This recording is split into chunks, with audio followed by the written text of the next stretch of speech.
Attorney Bautista, Attorney Kershen Bautista. Pero para mas makilala niyo siya, DOJ Office of Cybercrime. She graduated from the UP College of Law in 2015, passed the bar, and signed the roll in 2016. He first worked for a tax law firm, and then she decided to join the Supreme Court as a court attorney. Right now, she's with the DOJ Office of Cybercrime as State Counsel. She is part of the Office of Cybercrime Pool of Trainers. The training she usually conducts are for law enforcers, prosecutors, judges, students, office workers, and other institutions requesting resource persons on the topic. So, ngayon, kasama na kayo sa mga matutrain ni Attorney Bautista. Kasama sa mga dinidiscuss niya ay Cyber Safety and Hygiene, Republic Act 10175 o ang Cybercrime Prevention Act, RA number 11930 o ang Anti-Online Sexual Abuse or Exploitation of Children and Anti-Child Sexual Abuse or Exploitation Materials, Electronic Evidence, Rule on Cybercrime Warrants, at International Cooperation. Pinadala na rin po siya ng DOJ Office of Cybercrime sa United Nations upang dahil ang DOJ ang chair ng Philippine Steering Committee para sa negotiation sa United Nations headquarters sa New York at sa Austria.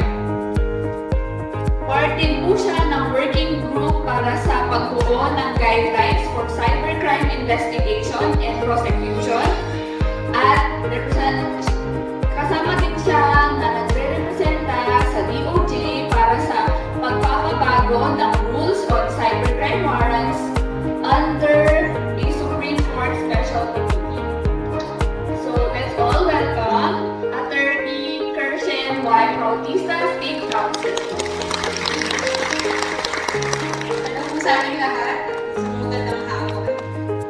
Sobrang excited ko po kasi first time ko po mamimit yung Philippine community sa labas ng Pilipinas para sa isang programa na gaya nito, yung mga training on cyber security and cyber hygiene.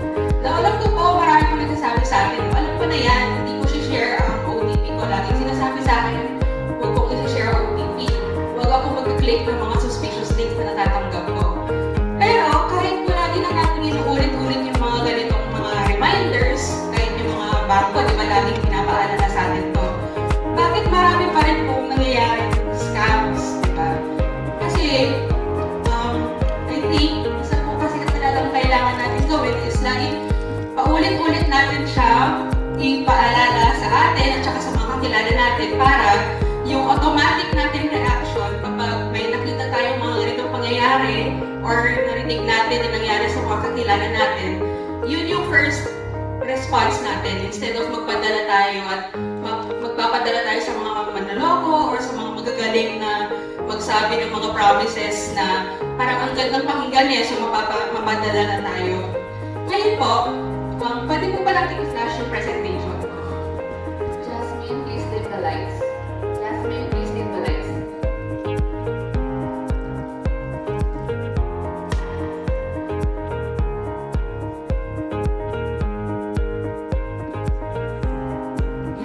Simula po ang aking slide sa logo ng DOJ Office of Cybercrime. Next slide po. Okay, so ang topic po ng ating ng learning sector for this afternoon is think before you click digital rights and responsibilities in the age of social media. So very, very thankful po ang DOJ Office of Cybercrime so MEPO for this initiative kasi gusto po talaga namin na instead of mangyari yung cybercrime tapos magkakaroon ng investigation at hanapin yung taong scammer, before mangyari po yun sa lahat, ma-prevent na natin yung mga ganung instances. So thank you very much, MECO, for this opportunity to meet personally with the Filipino community in Taiwan. Okay, so papakilala ko po, ang pangalan ko po ay Ken Bautista po. State Council ng DOJ Office of Cybercrime. Next slide, please. So before we begin po, may request po sana ako na magkaroon po tayo ng pre-assessment scams and online exploitation of children. So bibigyan ko po kayo ng mga ilang minuto para matapos po yung activity natin this afternoon. Thank you.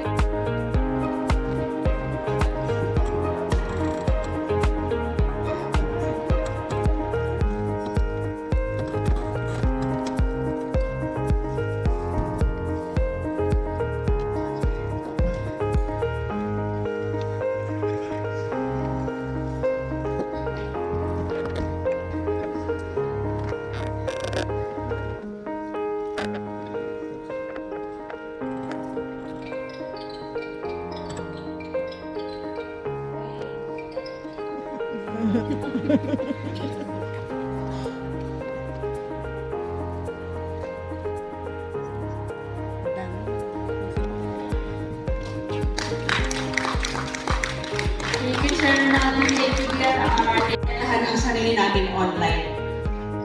And then yung huli po, yung mosaic na shinare ko kanina. Okay, next slide. Okay, legal framework po tayo, no? So, ang legal framework, next slide please.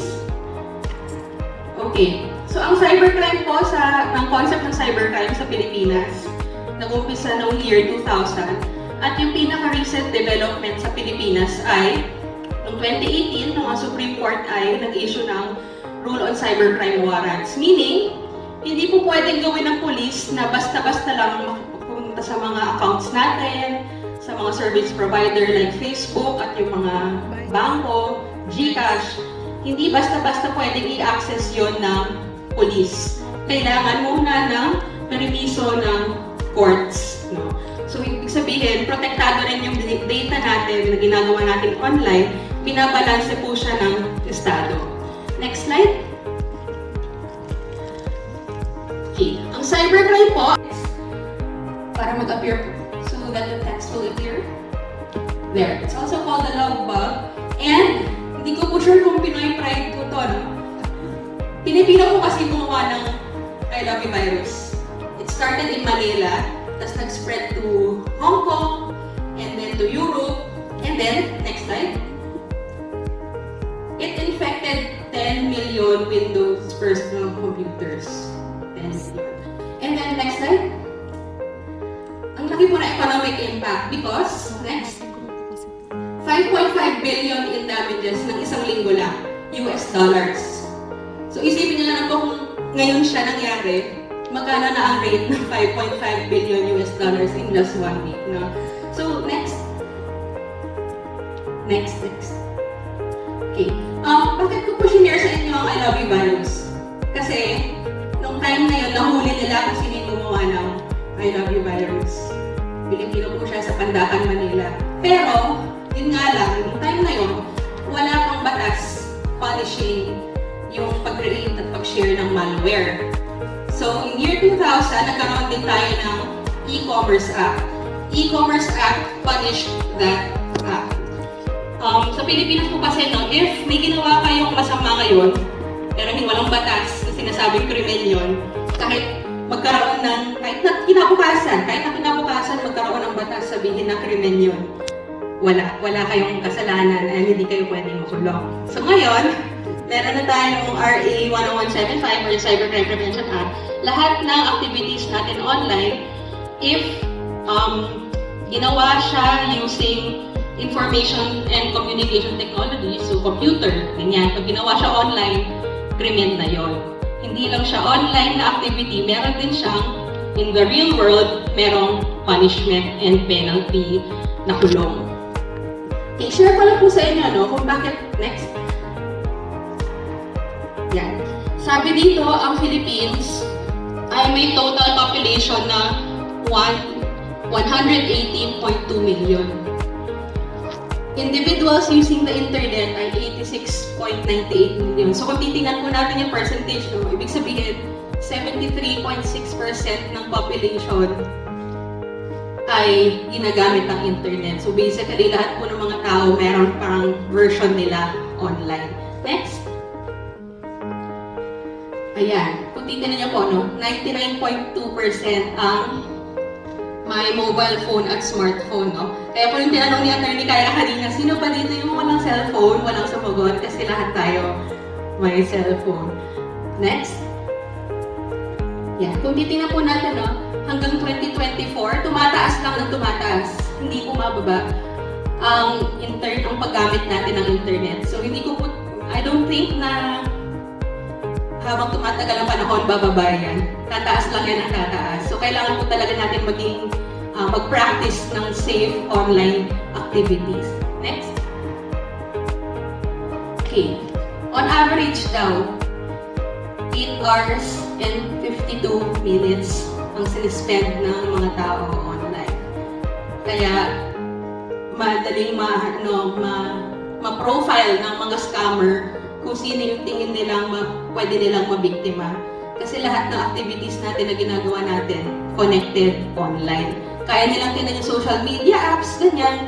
Especially po, no, kung mahilig tayo mag-share ng mga activities natin at yung mga kung sino yung friends natin, kung ano yung activities, yung location, madaling ma-profile ng mga scammer na itong person na to ay susceptible na maging biktima. Next. Okay, so ano ba daw yung top websites and apps used? Social networks, yung number 1, and second ay chat and messaging. Dahil napakataas ng paggamit ng dalawang to, mataas ang incidence ng cyber fraud, cyber libel, at online sexual abuse or exploitation of children. Next. Okay.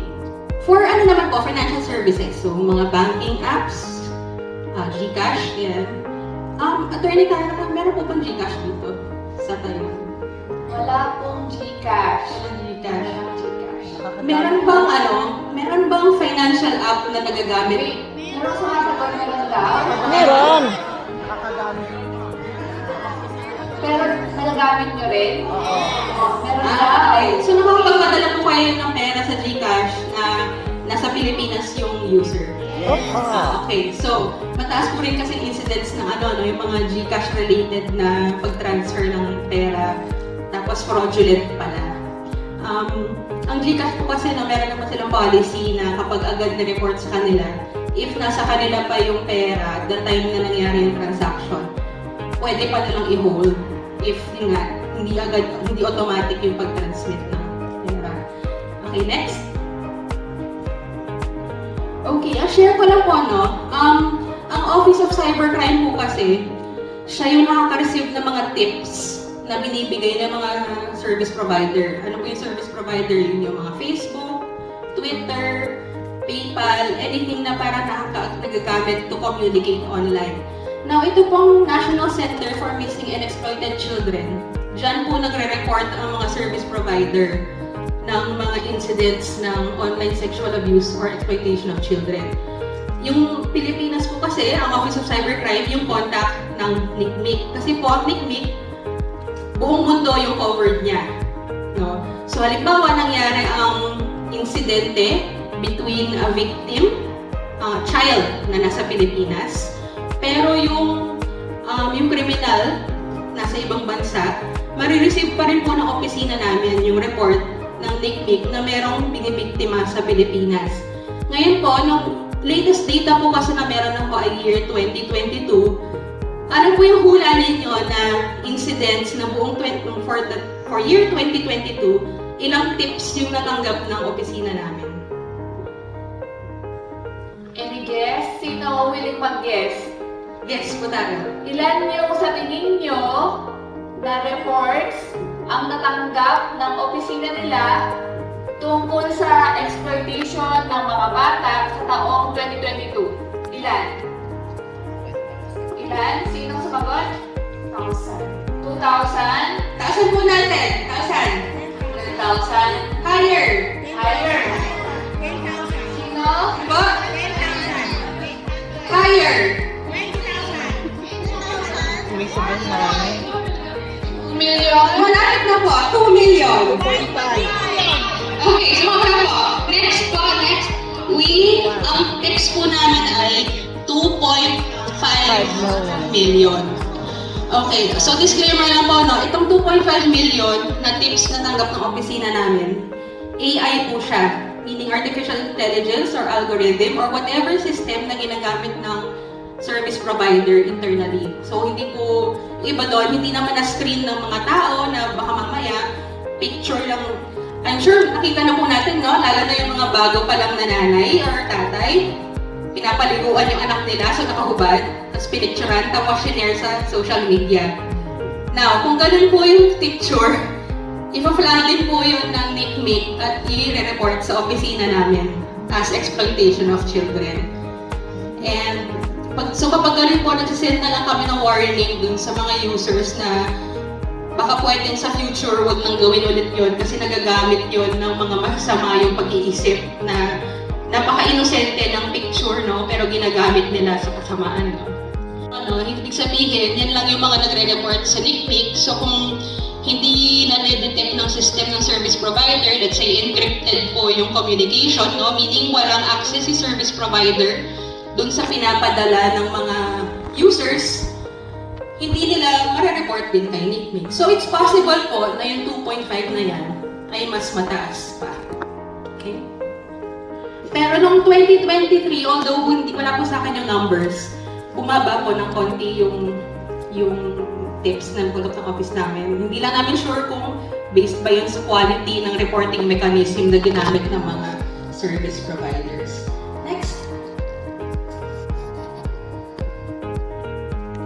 Okay, so let's move on po no, sa ano yung concept ng cyber hygiene and cyber security. So para po madaling maalala ng ating mga sarili, mga memoryado, yan no, yung user, meron siyang cellphone at ginagamitan niya ng toothbrush. Kasi online, dapat malinis yung ating presence online at walang nakatiwangwang dyan na mga personal data na maaaring gamitin ng mga scammer para mabiktima tayo. Next. Okay, what is cyber hygiene? Based lang po no, sa, of course, hygiene. Ano ba ginagawa pag hygiene? Toothbrush, ligo, shower. Next. Cyber hygiene is practice ng mga users para improve yung security at ma-maintain nila yung system health ng online presence nila and ng mismong device na gamit nila na walang malware, na wala dyan mga virus na nagagamit para makuha yung data na laman. Especially po no, sa cellphone, ginagamitan siya ng mga online transactions. No? So if napasukan niya ng mga malware, pwede pong ma-intercept data na ginagamit for online transactions. Okay, next slide please. Okay, first, punta muna tayo sa concept ng cyber libel. Sure, alam po natin to. Pero i-share ko po sa inyo kung ano ang legal na definition ng cyber libel. Next. Okay, elements. Meron po tayong 4 elements ng cyber libel. Ano po ba ibig sabihin ng elements kapag pinag-usapan natin ng krimen? Ibig sabihin, ito yung 4 na bagay na kailangan may proof natin sa judge para masabing merong offense na nagawa. So, hindi, 4 yun, no? Pwede po, can you show the 4 elements, please? Yeah. So, ibig sabihin, dapat yung 4 elements na yun, kumpleto. Hindi pwedeng 3/4 pasado. Hindi po pwede yun. Kumpleto. Okay, so let's start. Yung first is very important, of course, defamatory statement. Meaning, meron kayong pinapalabas na paninirang puri sa ibang tao, meaning imputation of a vice or defect, meaning negatibo. Ibig sabihin din po, no, kung negatibo, hindi rin natin sure, baka sa isang tao negatibo ang isang bagay, pero sa ibang tao naman, hindi negatibo yon. Of course, kapag sinabi natin, magnanakaw, yung taong yan, magnanakaw yan. Pag sinabi yan, malay mo sa ibang tao, magnanakaw pala, ay okay lang. Pero sa ibang tao, imputation yon na masama ang isang tao.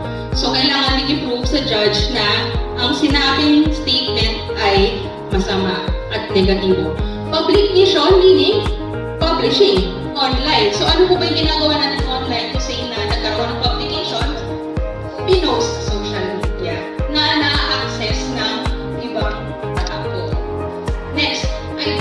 identification, meaning nakikilala. Alam niyo po ba yung concept, di ba? May blind item tayo. Pero kapag sinabing blind item, hindi naman na blind item, kilala natin ito. Is malice. Ibig sabihin, masamang motibo sa pagpo-post ng masamang statement. Pag may masamang statement na ginawa na tayo online, pinapresume na may malice. Kasi bakit ka magsasabi ng something na masama, di ba, sa kapwa mo? Pinapresume siya na malice. Except kapag public figure yung sinasabihan ng alleged defamatory statement, then kailangan talaga i-prove na may totoong malice. Pero para sa mga common people like us, di ba, hindi naman tayo public figure. So as long as nagkaroon ng defamatory statement, pinapresume na may malice. Okay? So, defamatory statement, something masama, sinabing masama. Pangalawa, ipapublish siya online. Pangatlo, nakikilala yung tinutukoy. Okay, next slide. Now, pwede pa natin sabihin na yung statement, it's true. May pruweba ako, totoo yung sinabi ko. Masama talaga siya dahil blah blah blah. Pwede ba yung defense para sabihin hindi cyber libel ang ginawa natin? Hindi po siya element.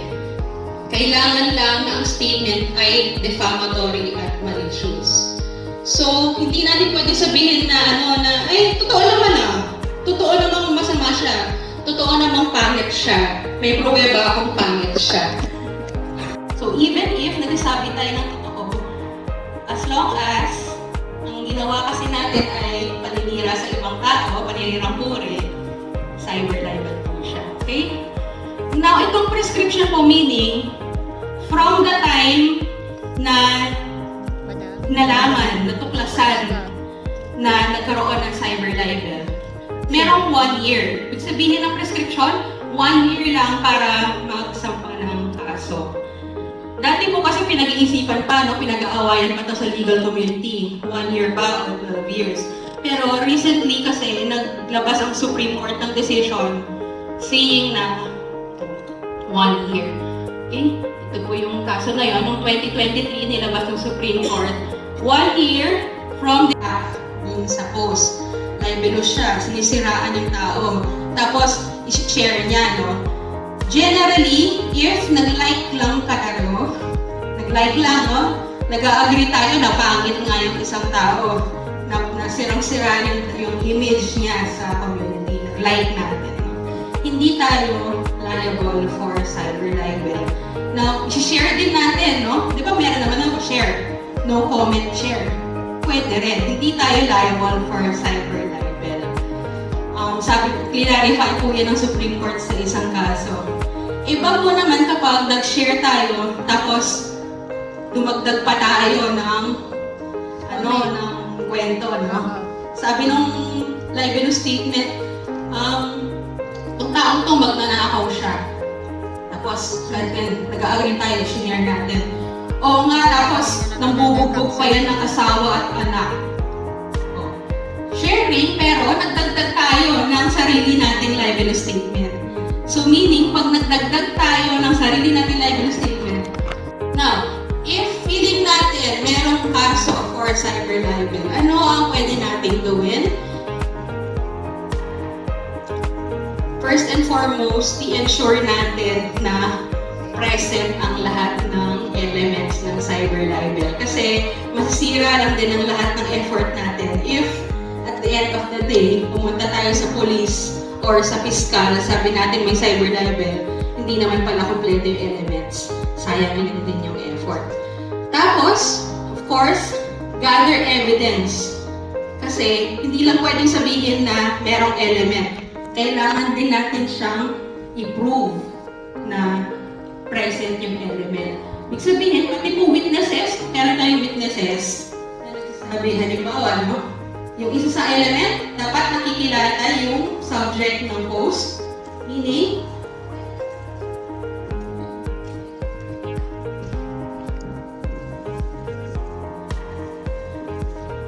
pwede tayong magsama ng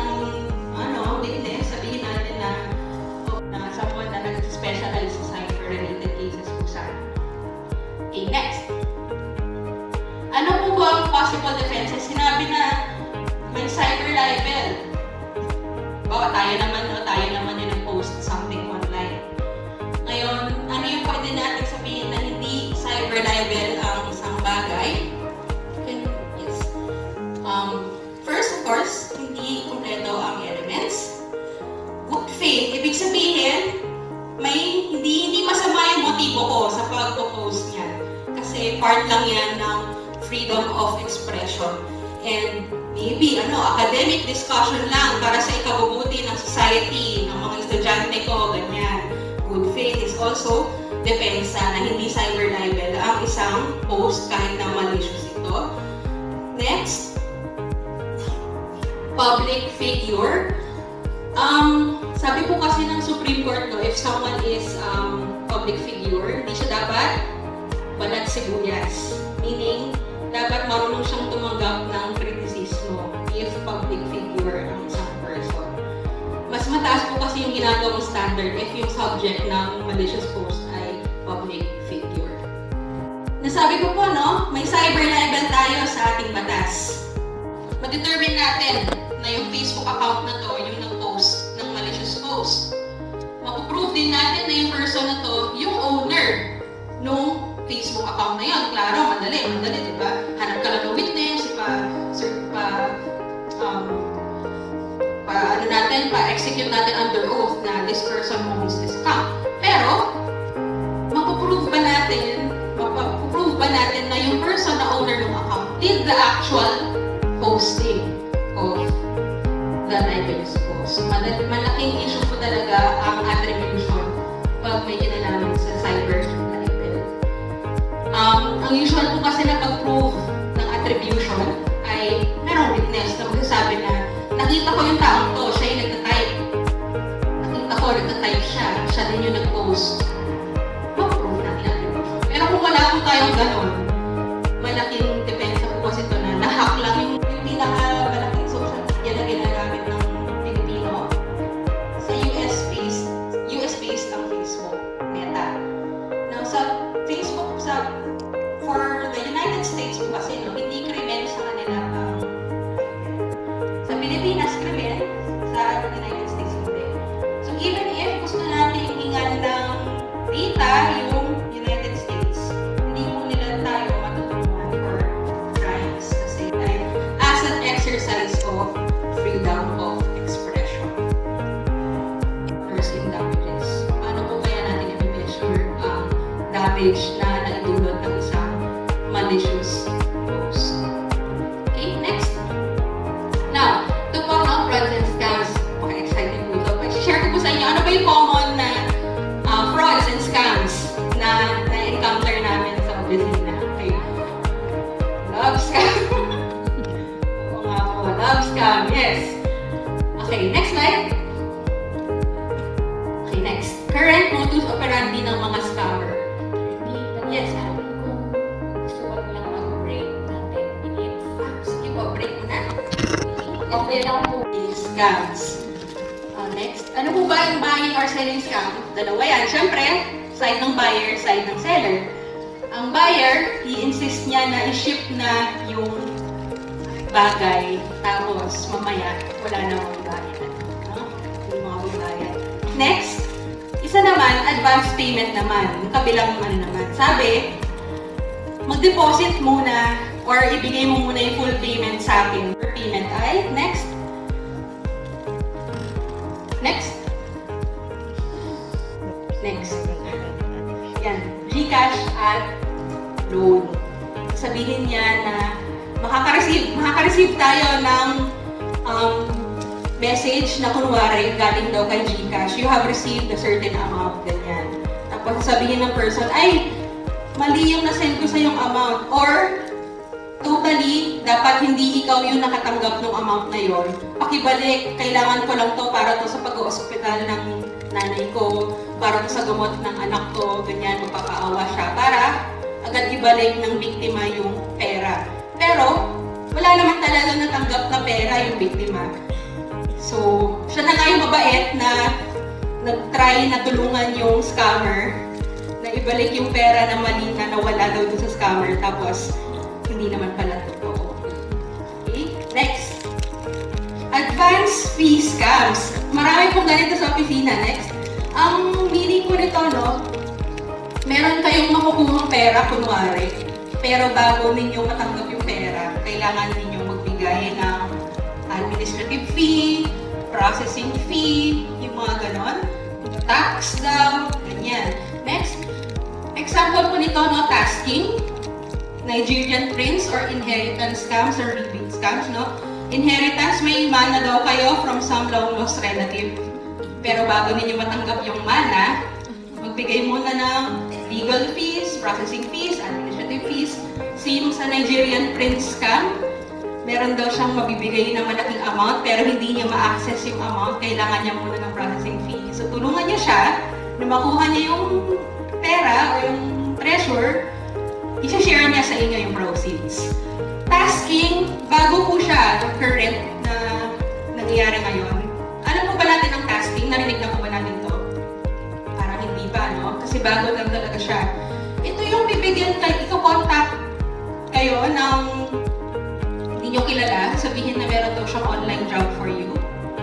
Tapos ang pag pumayag, nag-interact, ang online job niya is mag-like ng mga Facebook groups, Facebook pages, YouTube accounts, or mag-check out ng mga online shopping sites, tapos mag-leave ng review. Tapos pag nagawa nyo na yung task, mabibigyan kayo ng pera.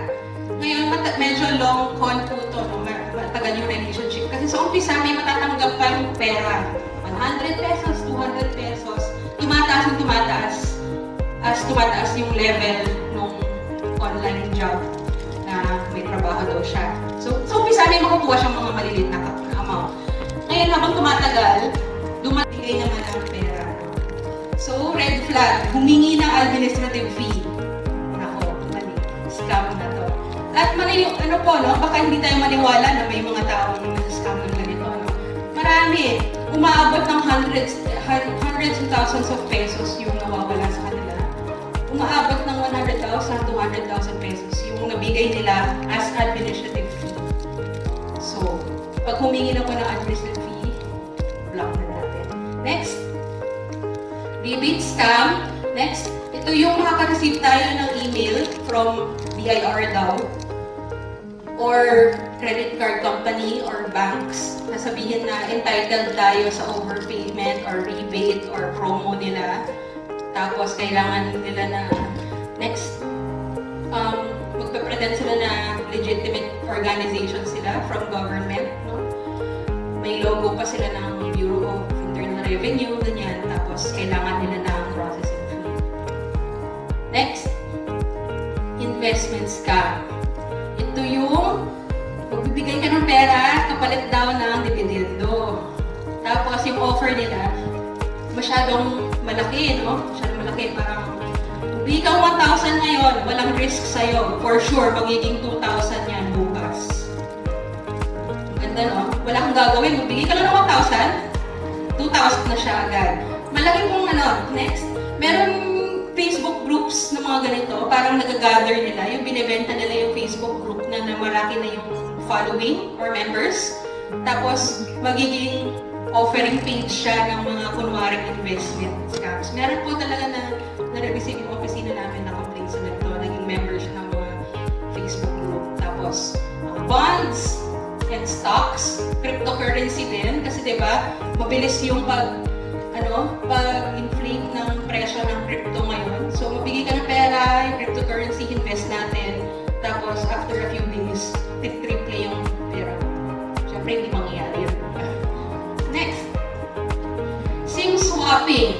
Next, ang SIM swapping is kinukuha yung identity natin. Diba sa SIM card, dun naka-tie yung number natin na ginagamit na pag one-time password, yung OTP, diba? Para ma-access natin yung mga banking accounts natin, information natin. Magkukunwari sila na sila yung actual owner, pupunta sila sa telco, sasabihin nila na nasira yung SIM ko, nawala, blah blah blah. So siya na ngayon yung may control dun sa SIM card and number. And using that number, siya na yung mag-access sa mga banking accounts natin. Okay. Next. Next slide. slide please. Next, smurfing scheme. Can you show the details, please? Yung smurfing scheme is just mule accounts yung ginagamit. Baka nagtataka po kasi tayo no, na bakit ganyan, verified naman yung bank account, GCash account, pero hindi nila matrace kung sino yung scammer. Kasi ginagawang mule accounts. Okay, Attorney Ken, i-highlight po natin to kasi nangyayari po ito sa karamihan sa atin. Ang mule accounts po meaning nakikigamit sila ng account. So, halimbawa, diba, dati hindi naman yata kailangan ng verification procedures ng GCash accounts eh. So, ngayon, verified na, isipin natin na, alam na natin na kapag nabigay ko yung pera sa another user, sure ako na siya yung nakatanggap noon. May ID sila, may know your customer procedures. Pero, ang ginagawa nila is, magpapabayad sila, 200, 300 pesos, makikigamit ng GCash account ng mga totoong user. So, ibig sabihin, even if tayo po ay na-scam, no? Nabigay natin yung pera dun sa isang tao, tapos hindi naman pala totoo yung transaction, o dapat hindi natin binigay pera. Possible po kasi na hindi yung totoong tao na owner ng GCash account yung nang scam sa atin kasi pinagamit nila yung account na yun sa ibang tao. Now, ibang offense naman po kasi yun, no? Dapat hindi nagpapagamit ng mga bank accounts, financial accounts.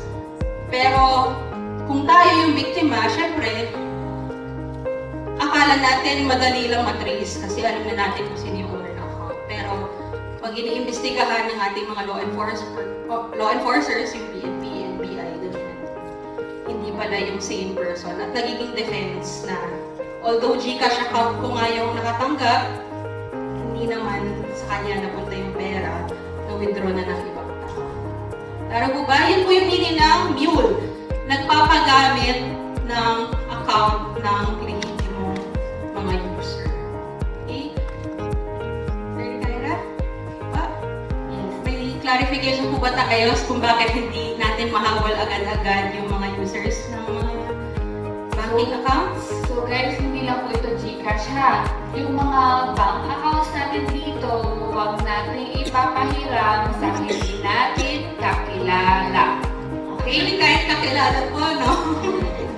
Kahit kakilala, kahit na sabihin mong tuloy na kayo Boyfriend. nakilala. Boyfriend. Kasi, ang mangyayari, ipapadala ko sa inyo yung pera na nanakaw o nakuha ng illegal, magiging accessory po kayo sa krimen. Okay?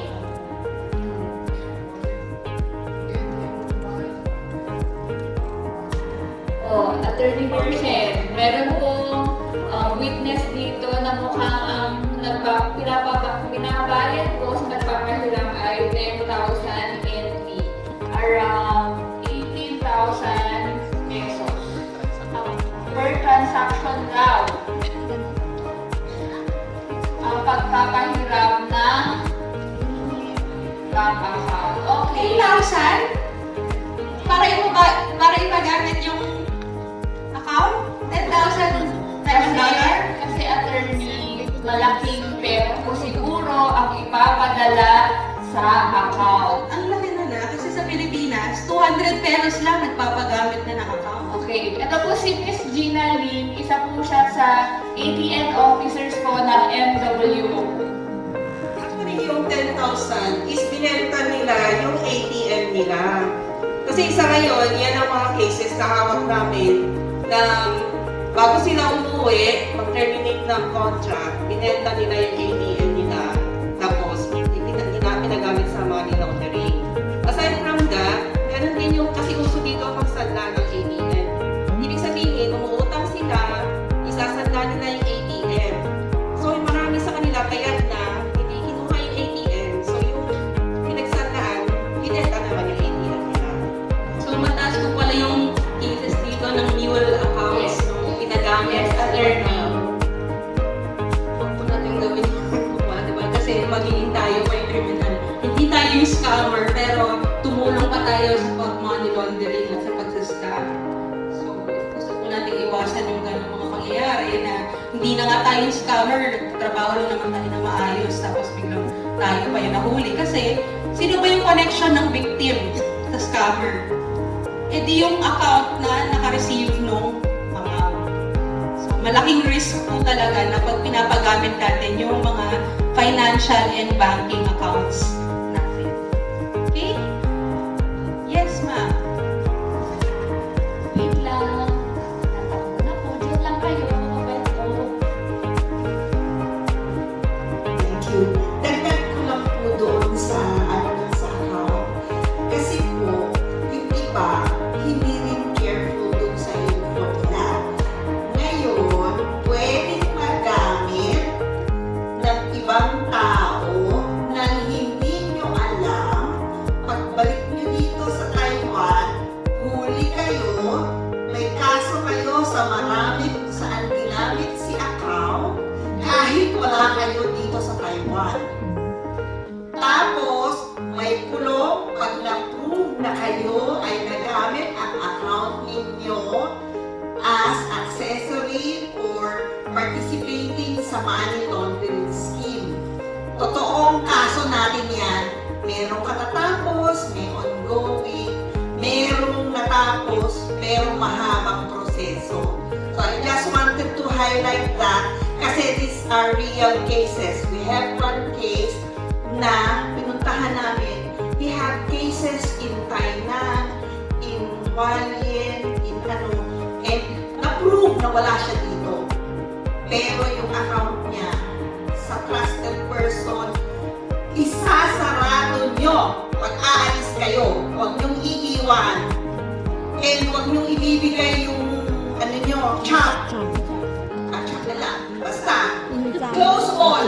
Okay? Thank you. So, Ellie, kasi ito na po ang lahat ng personal details ko. Pati birthday nakalagay din sa Facebook profile. So, if possible, i-cleanse po natin talaga yung account natin. For example, Since end contract na raw po sila, uuwi na sila. Pero may matatanggap pa raw po sila from sa ATM. So, for example, insurance claim, refund, ganyan. Ano raw po ang pwede nilang gawin para matanggap nila yung perang yun kung uuwi na sila?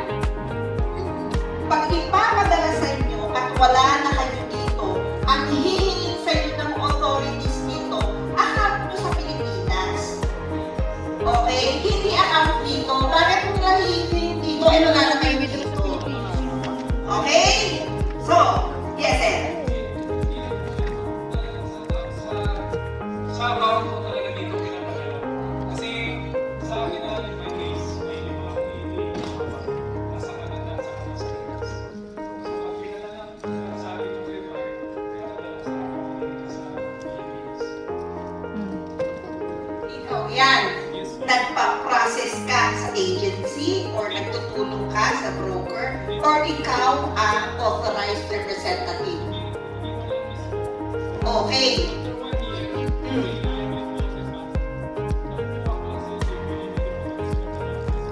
Oh, ikaw yung trusted nila. O ikaw yung I think si Mamang nakareceive lagi ng mga email tungkol sa tax refund. Pero dahil walang katapusan na yung mga kaso natin sa money yun, so starting this, I think this April or May, maglalabas na ng bagong batas, lahat ng umuwi, lahat ng bank account ika-close ng bangko.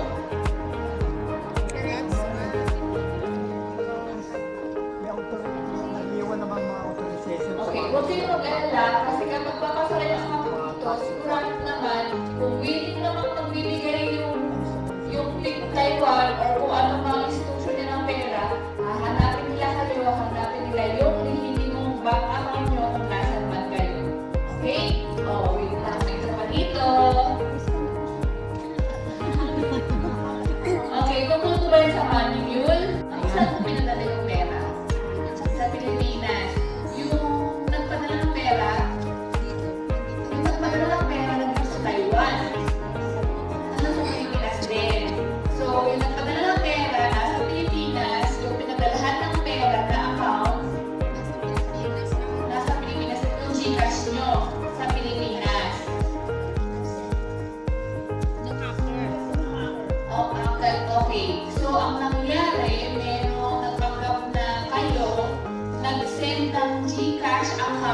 nakakilala nyo. Yung GCash na account sa labas ng bansa, mas madali po kasi na merong jurisdiction yung Korte ng Pilipinas at yung makakapagbigay sa atin kasi ng technical assistance, yun ang NBI, Cybercrime Division, or ang PNP, Anti-Cybercrime Group. Sila po kasi may technical skills sa ating mga law enforcers. So, pag maririnig po natin yung term na LEA, LEA, Law Enforcement Authorities. So, sa cyber-related po, tulad nun, tumulong po sa tanggapan ng PNP, ECG, or ng NBI. Papakita ko po yung details mamaya ng dalawang law enforcement authorities. Pero at least po, buti na lang nasa Pilipinas yung dalawang accounts na involved sa transfer. Okay po? Okay po? Okay po. Pwede po tayo mamunta sa next one. Next please. Yan, ATM and credit card scheming. Matagal na po itong nangyayari, pero hanggang ngayon nangyayari pa rin po siya. Next. Ito po yung kapag yung ginagamit yung tawag dito. Sorry, hindi ko yata na-update yung slide ko. Ito yung ginagamit pag ginamit natin yung card natin sa mga ATM machines. Tapos, hindi natin napansin, hindi pala yun yung legitimate or legitimate machine ng ATM. May nakakabit pala doon. Kinukuha nila yung information dun sa magnetic strip ng credit card or ng ATM. Kasi diba, yung information, wala naman siya dun sa physical card. Data lang po yan na contain dun sa magnetic strip ng card. Ngayon, even if sabi niyo safe na nasa wallet ninyo, nasa pitaka ninyo yung card, it's possible kasi na after, especially pag hindi natin tinitingnan, parang sketchy yung lugar, pero sige, gamitin lang natin yung ATM. Tapos parang yung medyo loose, yung mga buttons or yung mga hinihingi ng pera, pambili daw ng flight ticket, visa fees, or whatever fees, magpapadala yung biktima ng pera, tapos mawawala na yung scammer. And matagal po siya nangyayari. Pero syempre, mag-build ng trust. Mag-I love you, ganyan. Minsan isang buwan, 2 buwan, or minsan isang week lang, depende kung gaano kabilis yung maniwala ma-fall yung biktima. Other instances po, magpapadala daw ng branded na bag, sapatos, tapos yung gold daw sa customs. Kailangan daw, magbayad ng customs dues. Bigyan ng pera para palabas ng customs. Isa pa, hindi lang yung gamit. Magpapadala siya ng ticket. Ayan, papunta na ako ng Pilipinas, Yusuf. Pagdating sa Pilipinas, sabihin niya, na-hold sa immigration. Kailangan ng pera. So, marami pong insidente na ganito, nagpunta na sa NAIA yung biktima, expecting na susundin niya yung tao. Kasi nagbigay na siya, pero nagbigay na siya, hindi siya bibigay ng cash. Nabigay niya na yung transfer niya na sa bank ng scammer.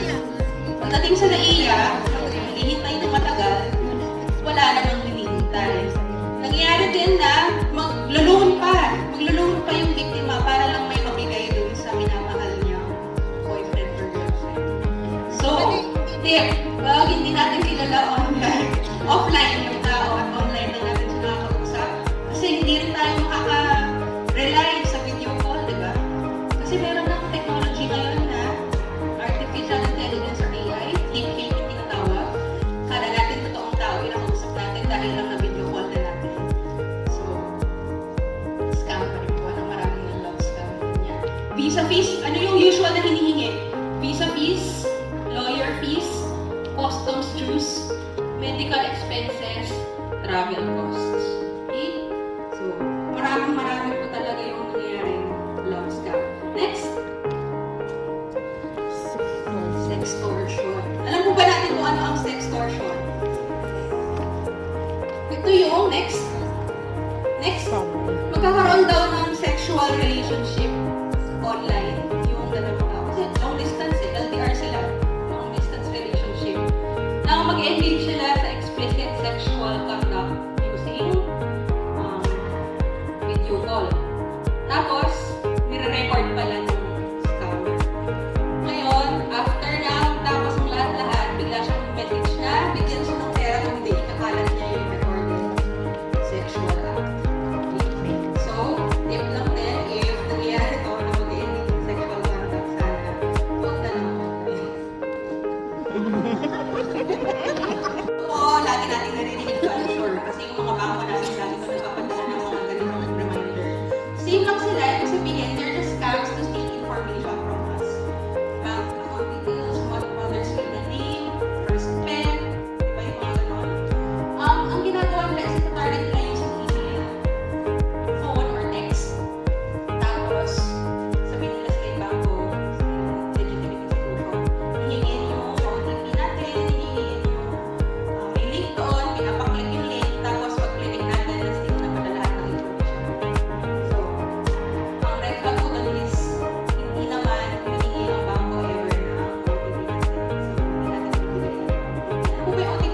tatawagan tayo ng scammer, sabihin niya from the bank siya, nagpadala siya ng OTP to confirm your account details. Ibibigay. Now, marami po yung nangyayari scam online. Sinasabi nila na hack yung account nila. Hindi po yun, usually, siguro I would say, ang laking instances na hindi technology related yung paghahack dun sa account. Most likely, may na-click tayo na link or may nabigyan tayo ng OTP. Next, identity theft. So, ibig sabihin ito, parang example ni Ma'am kanina, na kinuha yung identity ng isang tao, gumawa ng, siguro gagawa ng separate Facebook account. I think marami na ganito, yung sabihin na yung tao mag-post sa online, sabihin niya na na merong tao posing as siya sa social media. Kasi yun pala, ginagamit na yun yung mukha niya, yung pangalan niya. Tapos gagamitin yung identity niya para maghingi ng pera sa mga kakilala. Or minsan, if hindi through social media, kukunin lang yung personal details ng tao, pupunta sa bangko, gagawa ng account doon, mag-a-acquire ng loan.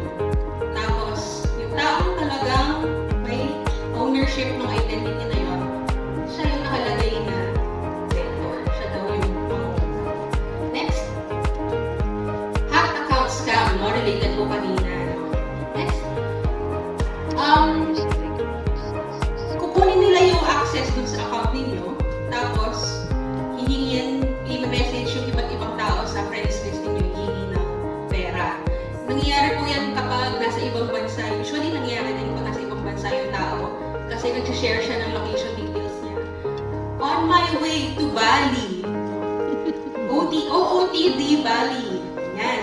So nalaman ng mga friends and scammers na nasa ibang bansa, gagawin, i-hack yung Facebook account ng person at i-message yung mga kakilala na nakawan daw.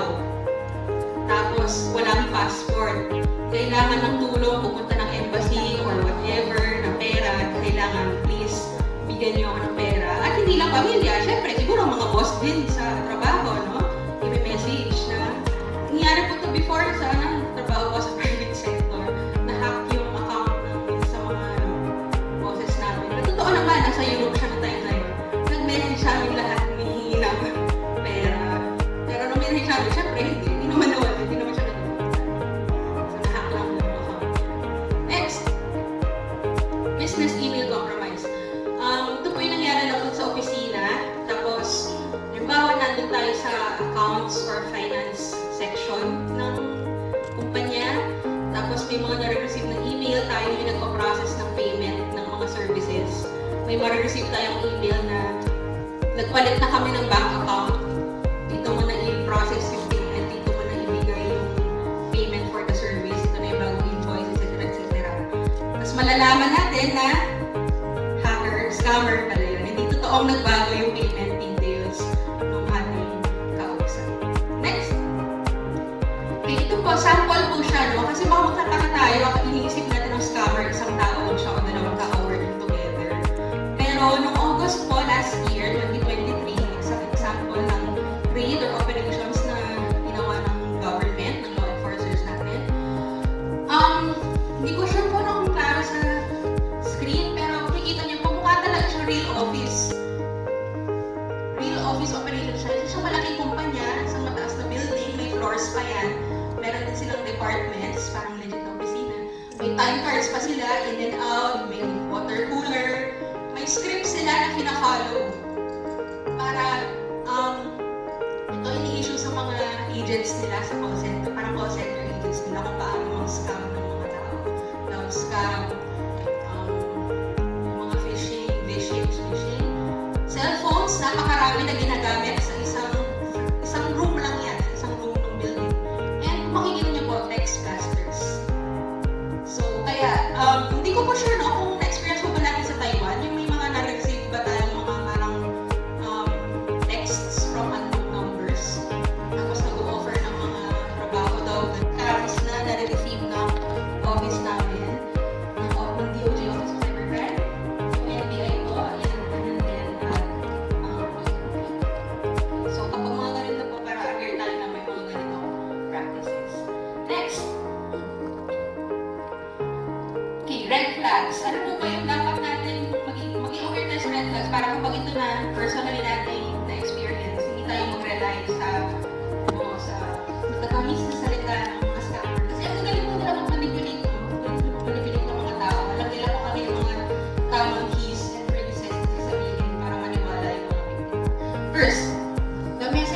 constructed in an awkward manner. Ano po ba meaning ng awkward manner? Parang hindi ganito talaga magsalita ang mga businesses na nag-email or nag-text sa akin, or yung mga taong friends ko, hindi naman sila ganito magsalita. Awkward. Example, ito ay magandang balita na nais kong sabihin sa iyo. May nagme-message po ba ng ganito sa akin? Ganito yung pagkaka-construct ng message. Hindi ba mukhang Google Translate para maging Filipino? Diba? So if nakita natin na parang awkward naman, hindi naman ganito magsalita in real life. Red flag po yun. Next example, totoo po itong mga to, banibati kita. Greetings, siguro yung ginawang Google Translate, or congratulations siguro. Google Translate, naging pinabati kita. Next example, no deposit condition. Maraming ganyan natanggap. Tapos yung mga O, naging 0 para siguro hindi ma-flag yung system. Next example, the email, text message, or phone call is asking for personal information. Next example, yan. Pag humihingi ng mga account number, username, password, CVV, and kung CVV, yung number sa likod ng mga credit cards para ma-confirm yung transaction, huwag na huwag ibibigay sa mga callers. Kahit na piling natin, kapamilya naman natin sila, hindi natin sila. Birthday, PIN, huwag na huwag ibibigay. OTP. Now, if meron tayong na-receive na siguro parang may click tayong link, tapos mapupunta tayo sa isang form, fill out this form para lang makuha yung premyo. So, red flag din po yun. It's asking you to download an attachment din, no? Red flag din. Yung mga security question, no? Yung usual, mother's maiden name, street where you grew up in, ano ba? First pet, yun. Pag ganun yung mga hinihingi, especially yung mga tao hindi natin kilala, red flag din. Next. Badly written emails or texts or meetings. Example. Ayan. Example po ito na totoong kunwari daw legit na email. Makikita natin na maraming errors sa email na to. Papakita natin na kung ano yung error. So, malaki din po siguro na magpatulong tayo sa mga taong may alam sa, magaling sila sa English, kung English yung message. Parang tinetest yung kaalaman natin sa spelling at sa grammar.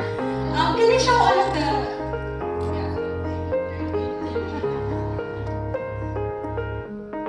Yeah. So, we have detected unauthorized transaction. And dapat, from your internet banking account, hindi naman internet, diba? Account is spelled with 2 C's. So, halata natin kasi ang mga legitimate na kumpanya, sobrang daming levels yan na dinadaanan kahit na simple email na ganito. Hindi sila magbibigay ng mga email na mali-mali ang spelling at grammar. No? Tapos wala pang period. Next. Hidden and masked website addresses, meaning tago, no? Yes, here. Itong example na ito, kunwari daw, message ng security bank. Nakalagay, securitybank.securitybank.com. So, makikita natin na, ayan, legitimate website to ng security bank. I-click natin something na maling trust. Pero, ang masasabi ko po ay sana pwede pag ganitong mga sensitive na transaction, gamitin natin yung mga laptop or computer. Bakit? Pwede natin i-hover. Alam niyo kung meaning hover? Yung parang yung pointer. Hindi natin i-click. Itatapat lang natin sa... Pwede mo ba? Previous slide. There. I-hover lang. Itatapat mo lang yung pointer. Pag-left click. Lalabas kasi yung totoong site kung saan ka i-redirect pag clinic ninyo. Makikita dyan? Hindi ko masyadong klaro, no? Rebrand.ly. So, bakit nila tinago yung totoong link? So, red flag din siya. Huwag natin gawin. If alam natin yung website, gusto natin, i-type na lang natin. Instead of clicking. Punta tayo sa ibang tab, i-type na lang natin kung ano yung address na gusto natin i-visit. Next. There. Ito daw, kung maring security bank email, hindi go to the next slide. Please, i-zoom in lang natin para mas malaki. There. May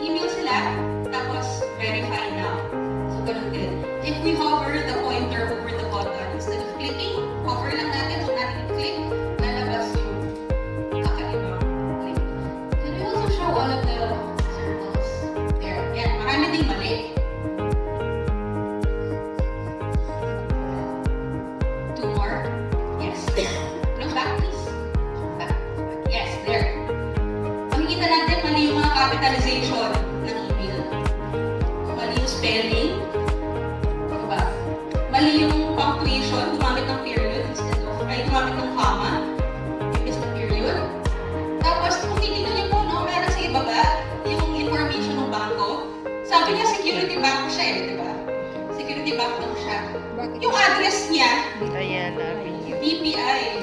So, malamang, hindi ito tunay na. Bakit ina-advertise ng security bank ng BPI? Tapos, konting research lang din, totoo ba yung information na nakalagay? Ito, number ba talaga siya ng security bank?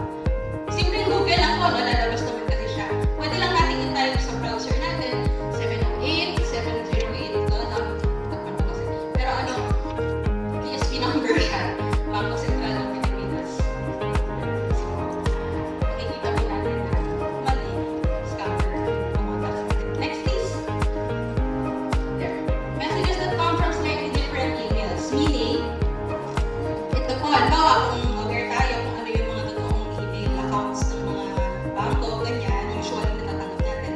Next, makikita natin na ganito, biglang may na-receive tayong email from Gcash daw. Ganyan yung itsura. Sabi niya, Gcash siya, sabi ng username, Gcash. Pero tingnan niyo yung email. At Gcash dash bill and blah blah blah .com. No. Can we also show that? There, appearance mismo ng email. Yung mismong appearance ng email kakaiba na. Kasi ang Gcash, di ba, merong mga colors yan, merong graphics ng Gcash. Kita natin, email pa lang, itsura pa lang, kahit na hindi natin binasa, fishy na, red flag na. Next, sabi dito, next, yung statement date niya, October 1, pero due date niya, September 25. Diba? So, magpapanik ka. Bayaran mo na nga ito. Kasi medyo makakolor ang interest payments. Next, yung Gcash niya mismo mali-spend. Ay, hindi mo mali-spend. Mali lang ang capitalization. Capital A. Okay, next. Ito, UP email daw. So, makikita natin na there, next, next, next, yan, next, there, yun. Biglang, bakit, sino, wala akong legitimong business ang ganitong sign out ng email nila. Double period sa dulo. Hindi, walang legitimate business na magbibigay ng ganitong sign out. Tapos tingnan niyo po yung ano, yung link .weebly.com. Eh, sabi niya yung pw.ph. Dito lang din natin. Next. Yung email text message from God uses internet scripts. So kapag nakikita na natin yan, no, parang ano ba yan? Narinig ko na yan. Discuss na yan. Red flag. Next. So, specific examples po, no? Laging sinasabi, temporarily lock your account. Next. Please verify your account or mga inaccurate details daw. Or if i-unlock daw nila yung account mo, i-lock nila, ganyan. Click this link. Red flag. Yun. Next.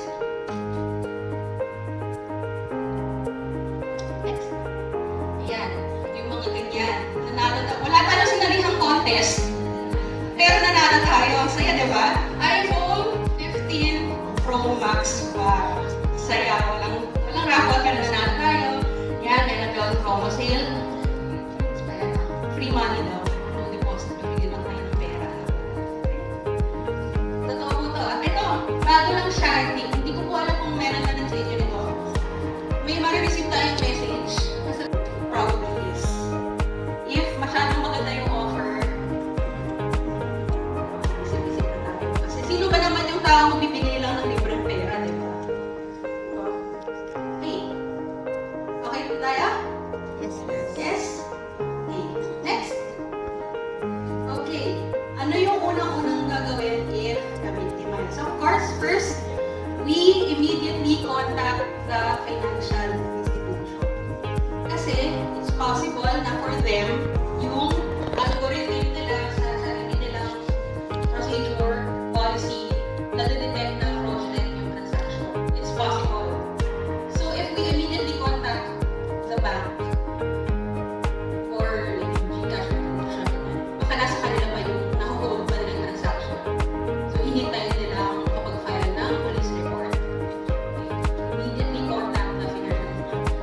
your accounts. Hindi lang yung account na subject ng scammer, pati yung mga other bank accounts. Kasi baka lalo na kung same passwords yung ginagamit natin sa iba't ibang mga bank accounts, no? Baka lahat na ng accounts na-hack na. So immediately check, and the next, change your passwords na agad-agad. Huwag na natin hintayin na, ay hindi, wala pa siya nakakuha. Okay. Change na. Next, inform your family and friends. Kasi baka sila rin ay in-contact ng someone claiming to be tayo, tapos hindi ng pera. So, immediately inform everyone. Tapos, syempre, mag-file tayo ng police report at ibigay natin ito dun sa financial institution para ma-hold nila indefinitely yung pera till maayos natin yung gas. Okay? Thank you. Okay? Tama po, okay? Can we go back to the previous slide, please? There. So, what to do? Immediately contact the financial institution and our friends and families and law enforcement authorities. Okay? Klaro po? Thank you. Next. Ano po? Ito po yung sinabi ko kanina. I-share ko po sa inyo yung details ng law enforcement authorities. So, meaning under the Cybercrime Prevention Act, gumawa siya ng mga specialized units within law enforcement authorities, meaning NBI or PNP, to handle specific requests on cyber-related incidents po. No? So, first, share here. We have the PNP Anti-Cybercrime Group, and they have an e-complaint desk. So, ano ba yung ano dito? Magaling po kasi sila eh. Ang dami, at mas marami yung coverage at mas marami yung PNP kaysa sa NBI. Meron din po sila mga regional units. RACU yung tinatawag, RACU. Regional Anti-Cybercrime Units. So, depende po kasi na kung ano yung location natin, pwede natin din puntahan yung mga RACU. Diba? Next, we have the NBI Cybercrime Division. Now, if meron din po kasi ibang division yung cybercrime, ay yung NBI for human trafficking naman. So, iba yung yung coverage nila. Meron silang specialized unit for human trafficking. Pero po, cyber-related incidents like yung mga fraud, pwede po tayo matulong sa cybercrime division. Okay, next. Now, if we need legal advice po, ito po yung details ng opisina namin. Meron din po kami Facebook account. Yung okay lang po sa inyo, like, share, subscribe. Maliit pa lang po yung followers namin kasi hindi kami masyadong active online sa mga post. Pero active kami sa pag-reply sa mga messages. Yung nagmaman po kasi ng email account namin ay isang investigation agent at isang lawyer. And yung Facebook account din po namin ng mga investigation agents. So, pwede po kayo mag-send ng message. Yeah. cybercrime@oj.gov.ph or facebook.com/Office of Cybercrime.ph. Next. Okay. Can we show all of the text, please? Yan. Bakit? Alam na natin yung mga to. Common sense, di ba? Common sense yung siyempre, titinan din natin case by case basis. May hinihintay ba tayong tawag na importante? May nagsabi ba sa atin na robot na siya, gamit na lang siya ng number ng kasama niya. Pero, in general, if hindi natin kilala o suspicious siya, i-mark as spam na natin or i-block. Para hindi na tayo mamanipulate emotionally. Next. Next. Next. Block agad. Minsan po kasi yung phones natin may AI na sila scam like this and something. Siguro pag marami ng yung ganong certain number na yun, marami na siyang unknown callers na tinatawagan na didetect na possible na scam. Next. Don't scan every QR code you see. Hindi natin alam kung saan tayo i-direct niyan. Kasi, di ba, sinasabi, huwag mag-click ng kung ano-anong links. Similar. Just because may QR code, huwag natin i-scan. Though, pwede nyo naman po akong pagkatiwalaan if mat-scan nyo siya today. Hindi naman po yung virus. Pero, in general, if hindi niyo alam kung saan ang galing yung QR code na yan, hindi niyo alam kung sinong tao